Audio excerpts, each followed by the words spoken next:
Before Zeus, before the Titans, before Kronos swallowed his children, before Uranus ruled the sky, before Gaia was even solid ground beneath anyone's feet, there was this. Not nothing. Ancient Greeks had a very specific word for what came first, and it isn't the word you think it is. Around 700 BCE, a poet named Hesiod sat down to write the oldest surviving account of how this entire universe began, and the very first line of it doesn't describe a god, a battle, or a birth. It describes a gap. This is the story of chaos, not disorder, not destruction, but the single opening every single thing in this universe, every god you've already met on this channel, eventually traces back to. Here's the first correction. The word chaos today means disorder, confusion, chairs thrown across a room. That is not what Hesiod meant. In the Theogony, chaos comes from a Greek root meaning to gape or to yawn, the same root that gives us words for an open mouth or an open wound. It describes a vast, dark opening, closer to a chasm or a gap in space than a storm of noise. It didn't rage, it didn't act, it simply was the first opening that existed, the empty space everything else would eventually be born into. Some translators render Hesiod's original line as, "First of all things came chaos into being," while others prefer, "There was chaos," a small difference in wording that hides a genuinely large philosophical question. Did chaos come into being at some starting point, the way everything born after it does? Or did it simply always exist, with no beginning at all? Hesiod never answers this directly, and scholars have argued over the distinction for centuries. Later English translators reached for chaos because no closer word existed, and in doing so, permanently attached a meaning to this figure that the original Greek never carried. This is the detail almost every retelling skips. Chaos was never a ruler, never a king, never even really a character in the way Zeus or Kronos are characters. It had no throne, no desires, no plan. And unlike literally every other figure in this mythology, no temple was ever built to chaos, no priesthood ever served it, no offerings were ever left at any shrine in its name. Every other god on this channel had worshippers somewhere in the ancient world. Chaos had none. Ancient sources don't describe it doing anything at all except existing, and then, somehow, producing offspring. It's less a god and more a condition. The setting the entire rest of mythology gets built inside of. Compare that to Gaia, who had sanctuaries across the Greek world, or Uranus, who at least had a planet eventually named for him. Chaos got neither. Even Tartarus, one of Chaos's own children, and itself barely more than a location, received more narrative attention in later myth than the figure it originated from. Chaos isn't just underused in modern retellings. It was already the least developed figure in the entire pantheon in the ancient sources themselves. And yet, from that gap, 4 things emerged, seemingly on their own, without a mother or father to explain them. Gaia, the solid earth. Tartarus, the bottomless abyss beneath everything, deeper than the underworld itself, and in several ancient accounts, treated almost as a being in its own right rather than simply a location. Eros, the primal force of attraction and union, not the little winged archer of later stories, but the raw pull that makes creation possible at all, described by Hesiod as the most beautiful of the immortal gods, despite having no form or personality of his own. And Erebus, the personification of primordial darkness. 4 foundations born from one gap with no explanation for how or why. Hesiod simply lists them, one after another, with no verb stronger than came to be.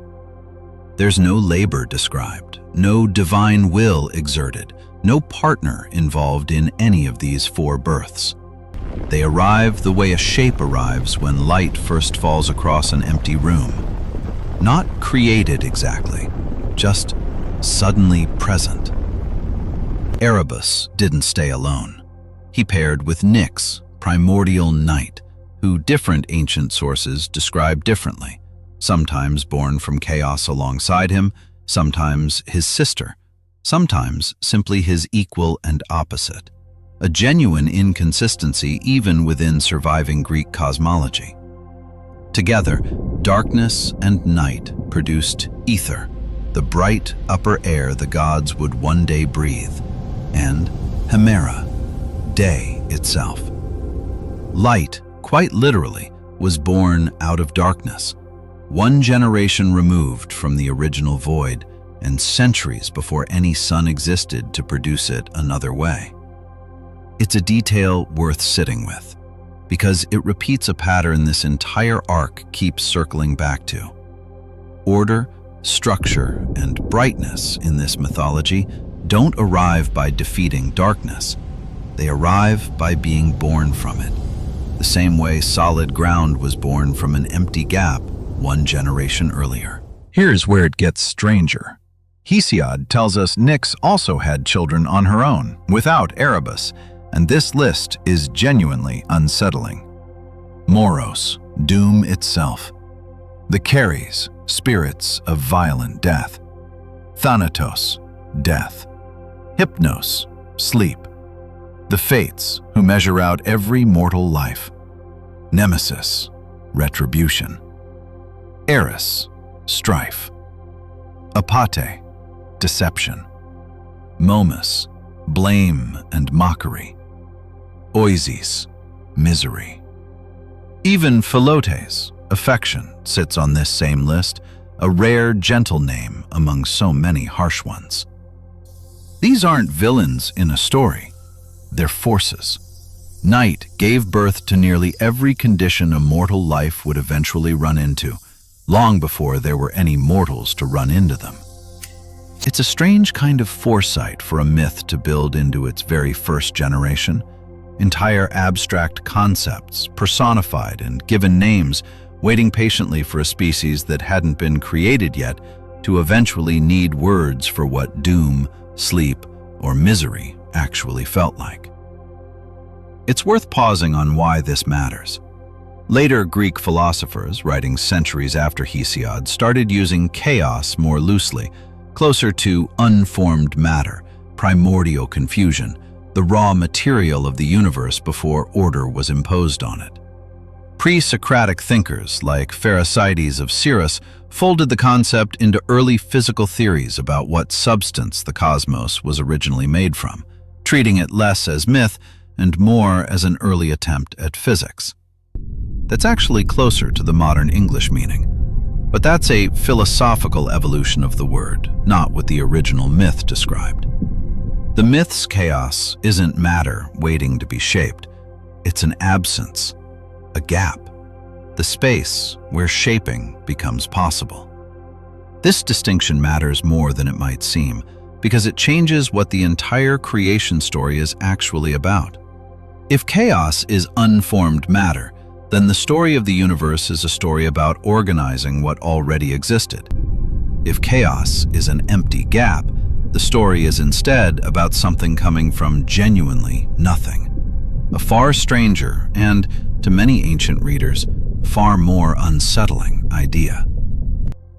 Roughly 700 years after Hesiod, the Roman poet Ovid told a very different version in his Metamorphoses. Ovid's chaos is an actual rudis indigestaque moles, a rough, unformed mass, all the elements of earth, sea, and sky jumbled together with no separation between them until some unnamed god, or in Ovid's own words, a kindlier nature, steps in and sorts it into order. This is the version that eventually shaped the modern idea of chaos as disorder waiting to be organized. Two different ancient authors, writing in two different languages 7 centuries apart, both describing what gets casually summarized today as the Greek and Roman creation myth, as if they were simply the same story told twice. Ovid himself was writing well after the Roman conquest of Greece, blending Greek mythological material with Roman literary sensibilities for a very different audience than Hesiod's. One already familiar with philosophical debates about matter and form that simply didn't exist in Hesiod's era. The gap between the two isn't a mistake or a misunderstanding. It's 700 years of an entire civilization's worth of new ideas being folded back into an old story.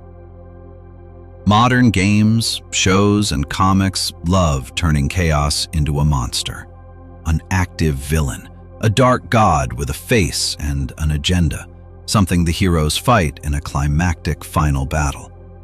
It's a great character design instinct, and it has almost nothing to do with the original texts. Hesiod's chaos never speaks, never wants anything, never opposes anyone. It's not a villain lurking at the edge of the map.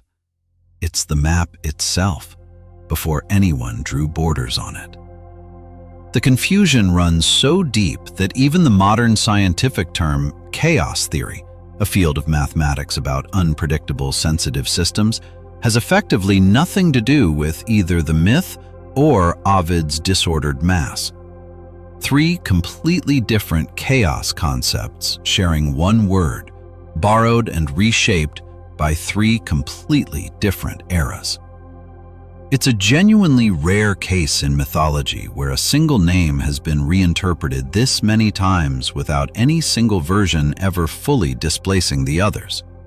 Most reinterpreted myths eventually settle on one dominant popular version, but chaos still carries traces of Hesiod's gap, Ovid's disordered mass, and modern mathematics' unpredictable systems simultaneously, depending entirely on which sentence you happen to hear the word in. So what actually survives of chaos? Not a cult, not a temple, not a single myth where it does anything at all after those first 4 births. What survives is structural. It's the empty space every family tree in this pantheon eventually runs out of road trying to trace backward through. Gaia came from it. Kronos came from Gaia. The Titans came from both of them. Every god you've already watched on this channel is, genealogically, several generations removed from a gap that never had a personality to begin with. It's worth remembering that as you go back and rewatch any of them. Every temple, every myth, every act of vengeance or mercy any of these gods carry out traces back eventually to a figure who never wanted anything, never ruled anything, and never appears again after this single episode's worth of story. That's the actual first chapter of this mythology. Not a battle, not a betrayal, just an opening. Next, the first thing solid enough to stand on. Gaia, the earth herself, and the very different kind of power she held. Subscribe so you don't miss where the ground beneath every other episode on this channel actually came from.